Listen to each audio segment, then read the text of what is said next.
Kapatid, bakit ngayon na lamang ang pag-ibig ng Diyos sa mga tao sa libutan ito kahit tayo ay makasalanan? Ngayon po kapatid, ang pag-aaralan po natin ang biyaya ng Diyos sa mga tao upang tayo maligtas at mapawalang sala.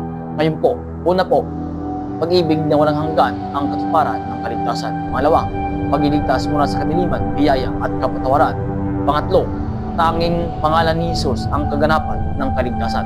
Pang-apat, buhay na pag-asa, mana ng pagbabagong loob.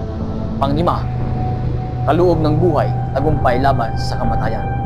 Mga kapatid, ang Diyos ay nagpapakita ng walang hanggang pag-ibig sa pamamagitan ng pagbibigay ng kanyang anak na si Jesucristo. Upang tayo ay mailigtas sa Kanya, tayo ay nailigtas mula sa kadiliman at dinala sa Kanyang kaharian. Sa buhay natin, si Jesus lamang ang tanging daan tungo sa kaligtasan at dahil sa Kanyang muling pagkabuhay, may tiyak tayong pag-asa at walang hanggang mana. Bagamat ang kasalanan ay nagdudulot ng kamatayan, ang kaloob ng Diyos ay buhay na walang hanggan kay Kristo Jesus na ating Panginoon. Ngunit ang kanyang tugon sa atin ay pananampalataya, pagsunod, pag-asa, pamumuhay ayon sa kanyang kalooban. Kapatid, paalala lang po ng Diyos, ligtas ang may alam. God bless you all.